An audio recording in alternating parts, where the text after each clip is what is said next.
In fact, on the note of YC, right, I actually, I want to ask you to put on your 20-year-old, when you were a 20-year-old hat of, going to YC again. If you knew everything you knew right now, and the debate was, you should build a wrapper, or no, you shouldn't build a wrapper. OpenAI will probably kill your startup. Or on the other side, foundational models are worthless. Wrappers are the only ones that are making money and able to raise money and whatnot.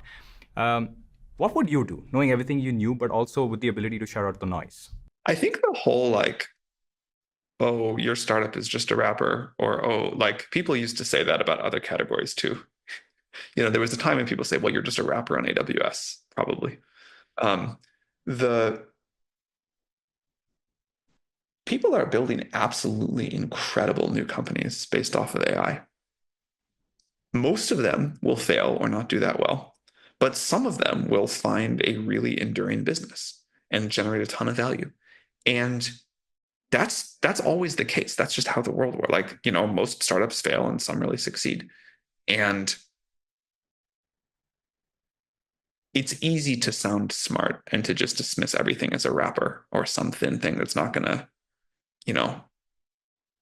create much value. And I remember when people used to say very similar things about OpenAI. Yeah, what was it they used to say? You're just like a little research lab and Google's going to crush you. And you're just putting this thin layer on top, or NVIDIA is going to get all the value, or you're going to you're doing this little thing and it's impossible to compete with the big tech companies. And it was not long ago they were saying this. This was a couple of years ago. So I don't know. It sounds very cool and sophisticated to always say why things aren't going to work. And you will be right most of the time. And kind of the most important lesson I think you can learn as an entrepreneur is that or an investor, is that is not how great companies get built or invested in.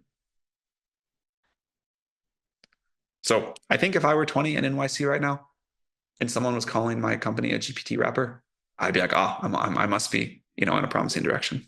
Do you have any specific ideas that you would be working on if you were 20, but you were not an OpenAI, you didn't have the resources, you had 500K? As a matter of principle, I try to never answer that question, because the thing I care about most is that people don't start someone else's company. The ideas that I have for companies are probably mid at best.